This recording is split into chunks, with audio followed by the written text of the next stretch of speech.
homegirl, which was kind of making me mad, because I thought she was talking shit about me to her friend. And Indeed. You know big SY not standing for none of that. None of that. For all of that lunch period, we just kept on glancing at each other with no words until the What's good, y'all? Hey, welcome back. I think I cracked my back. Haha. Anyways, welcome back to another reaction video with Whitmore. And today we are watching The Time I Was Forced to Date Her by Showsies. I don't understand how he got in this predicament, but he's gonna show us how to get out of this predicament. If you feel what I'm saying, yeah, you understand me. If you do enjoy videos like this, make sure you like, share, and subscribe. If you have any other reaction videos or videos in general that you want me to see, leave them down in the comments. And other than that, I'll catch you on the next time. Peace. All right, let's get into the video, y'all. Man, isn't love such a beautiful, beautiful thing? Finally finding that other missing piece of the puzzle, which when combined ends up making you whole. There's truly not a lot that could be better than that. Not even money itself. That nigga lie. Now imagine finding a piece of the puzzle and you don't really want to connect those pieces together, you know? Heart's just not really in it for those specific pieces. But Right? It ends up getting put together regardless without you even wanting them to. How would that make you feel, huh? Did that analogy even make sense? No, it did not. Pretty man. much something along the lines of that happened to me back in middle school. And what makes it even worse is the fact that the only reason why it even happened was because of my own friends. Absolute good-for-nothing scoundrels. And I know one of them is most likely watching this video because they're the reason I even remembered this happened. So, I'm not gonna say F you, but just hit my line so we can tango. Alright, roll the intro.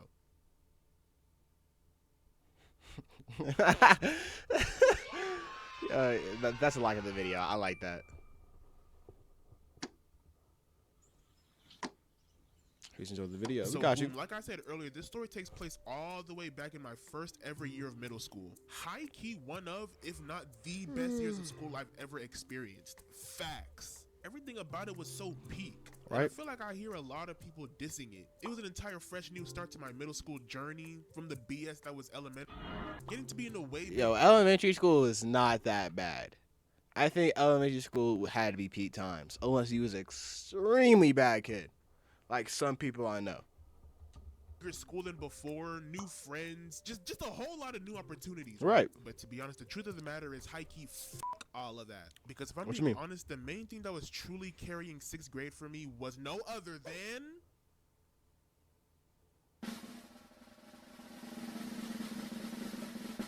lunch. Big bag. And no, not because of the disgusting Resident Evil ass chum bucket food that they were concocting in that Bro. school. Yo, I promise, middle school lunch was not that bad. To my knowledge, I was messing that up every single day they brought it to me. Like, yes, sometimes I saw the oodles and noodles. That horrible pizza. But, like, it couldn't be that bad. It just looked bad but tasted good, I'm telling you. And the little pizza squares they bring out every now and then, it's peak fire. But because of the specific people I had at my lunch, my 6th grade lunch had a mixture of the best people in there ever. I had hella of my close friends in there that I couldn't see because we didn't have any classes together. There was a little section of kids who would unite together and play like Clash Royale and Clash of Clans, which me and the homies were all addicted to back then. Nah, see, the one thing I was playing back in middle school and we had a little group for was Dragon Ball Legends. I remember one day we would walk up in the morning because we used to get there early, me and a bunch of my friends. We could walk up in the cafeteria, pull up our phones, and we would do a little tournament. One by one, whoever's the strongest or the weakest, and we'll go on for like the whole entire morning period. And legit, we used to sneak into class. Like, we would invite each other with the friend codes, sit in class. I remember, I think I was in not English. I was in math, Mr. Rocky's class. I got an invite for my homeboys. Ooh, got caught, a little suspended. I won the battle, though. Wasn't worth the suspension. A group of class clowns that would randomly wreak havoc and repeat memes that were probably hella funny back in like 2016 to 2017. And one specific group that has never escaped my memory. The 8th grade table beat makers. Yeah, let's just go with that. Kid you not, every day when you walked into cafeteria, all you'd hear to the left of the room was yeah. What? Nigga, bro. Then yeah, teacher. Gang wasn't even gonna try to attempt. He wasn't even gonna try to attempt to do a little rap, bruh. He put on the voice changer, stop fucking around. Shit.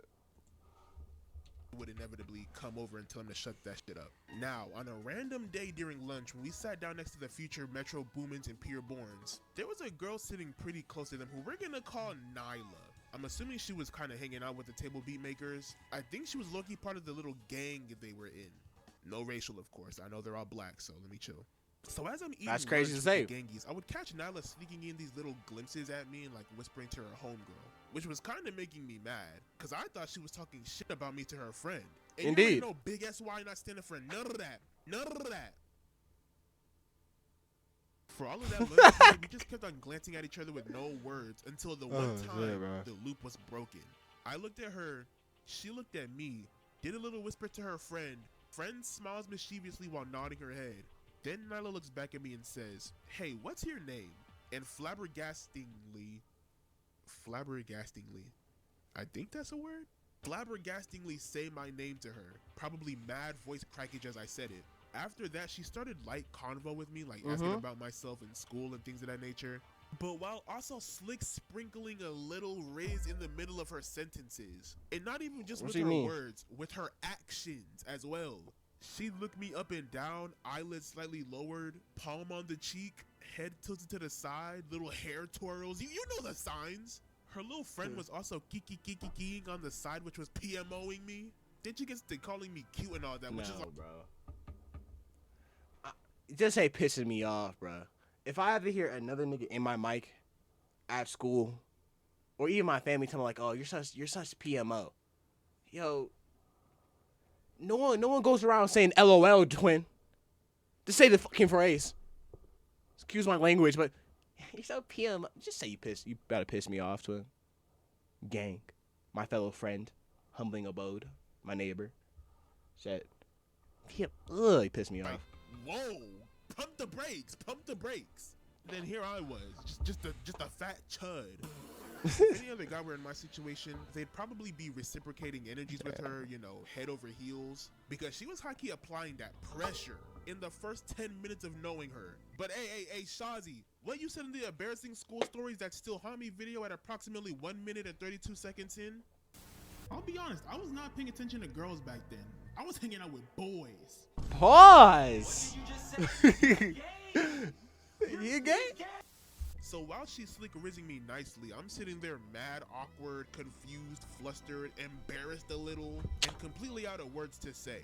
That's when my own best friends who were sitting beside me at the table and saw the little funky ass predicament I was in start trying to chip in for me and start getting me to riz her by speaking for me. Nah, Shazi dead likes you though. Like he tells me, what did he say that one time when we were on the game? Oh, he said he said like he saw you in the halls that one time. Oh, yes, yeah, right. That he saw you in the halls one time on his way to class, and that once he laid eyes on you, his mind just was fixated.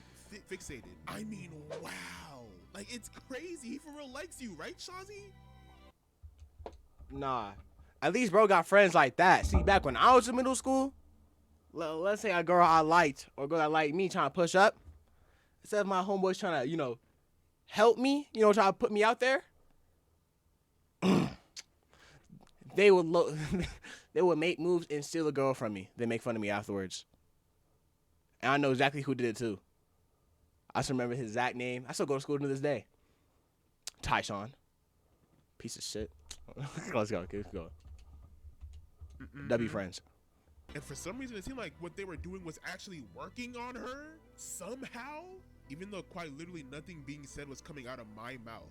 So after my friends keep on going back and forth with Nyla looking over at her friend and the occasional giggles from her alongside my 2 to 3 words every now and then, Nyla boldly in front of the whole lunch table, because by now damn near everybody at the table was watching in confusion, asks me if I wanted to be her boyfriend. Oh? What you do, Shazi? I don't think I've ever been more confused and befuddled in my entire life than in this specific moment of time. Cause like, how did this happen? Within like 10 minutes, just out of nowhere. I've never seen this woman a day of my life. Right. Then all of a sudden, she just on me heavy, asking me to be her man.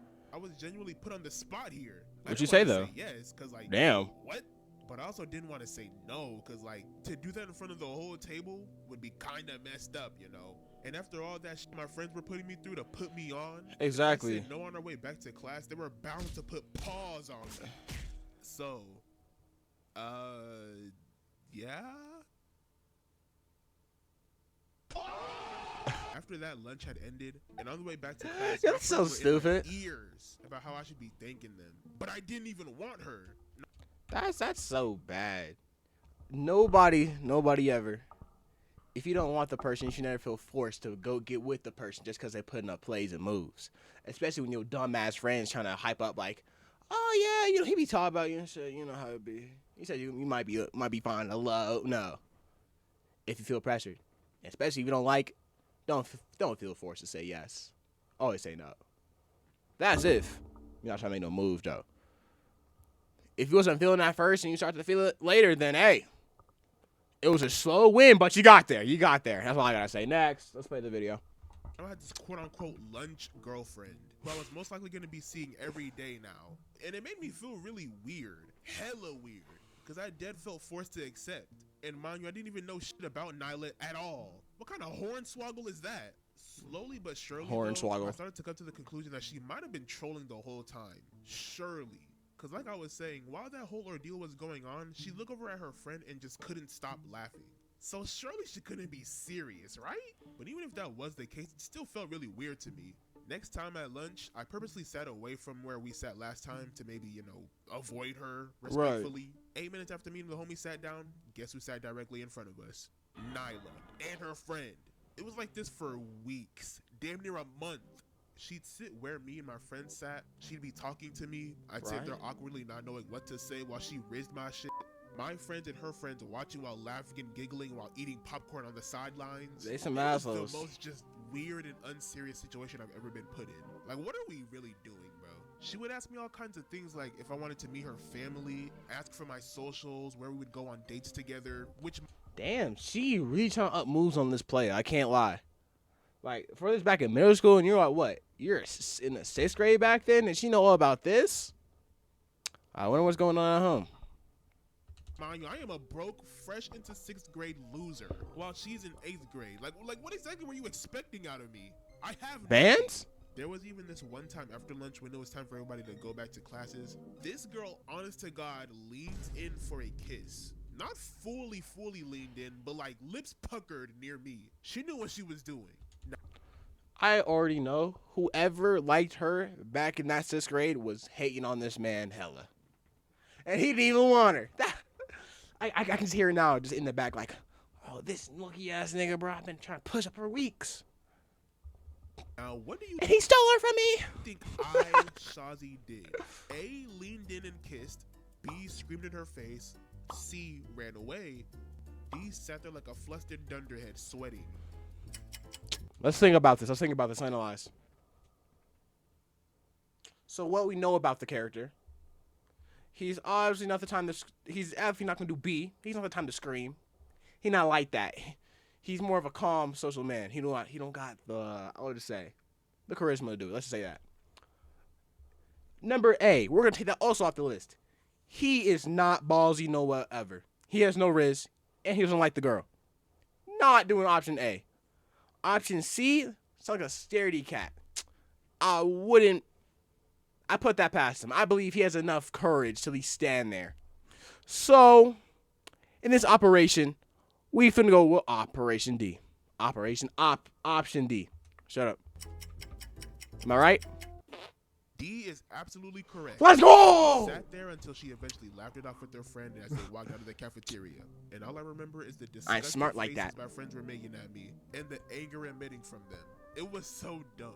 In a way, I kind of feel bad because she honestly was pretty nice, even if she was just trolling, which I'm pretty sure she was. But I just couldn't give the energy she was giving to me, bro. I feel that. She started talking to me, my brain would legit start lagging, and I'm pretty sure she could see that.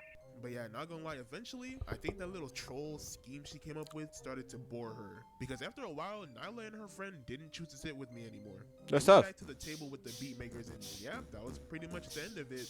Just like that. I no longer had that lunch girlfriend anymore. And it's low-key weird because after a while, I genuinely never saw her again. I don't know what happened to her. She either got switched to a different lunch, switched schools entirely, or just like vanished. Right. High key, hear me out. What if she was an alien?